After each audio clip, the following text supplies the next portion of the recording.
नमस्ते प्रणाम। सुनिए आप लोग, मैं एक झूमर गीत गाने जा रही हूँ। अच्छा लगे तो लाइक सब्सक्राइब शेयर कमेंट ज़रूर करिएगा दोस्तों, क्योंकि बहुत मेहनत लगता है वीडियो बनाने में, शूट करने में। धन्यवाद। तोहरा भैया बिनु निंदिया ना आवी ननदो, तोहरा भैया बिनु निंदिया ना आवी ननदो, तोहरा भैया बिनु निंदिया ना।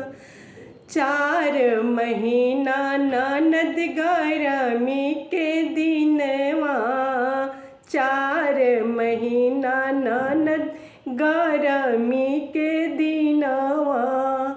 पिया बिनु बेनिया के डोलाई ननदो, तोहरा भैया बिनु निंदियो ना आवे ननदो, तोहरा भैया बिनु निंदियो ना आवे ननदो, तोहरा भैया बिनु निंदियो। 4 महीना ननद बरसात के दिनवा, 4 महीना ननद बरसात के दिनवा।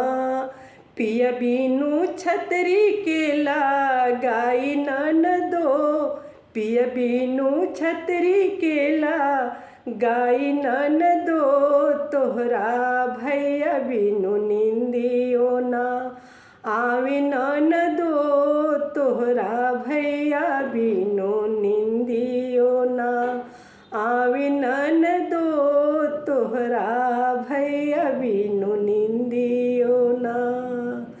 4 महीना ननद जाड़ा के दिनवा, 4 महीना ननद जाड़ा के दिनवा।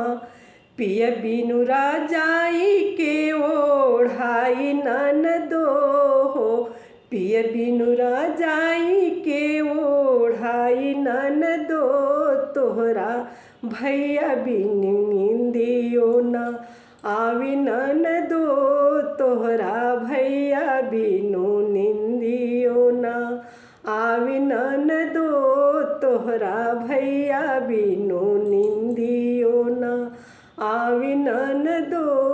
धन्यवाद दोस्तों।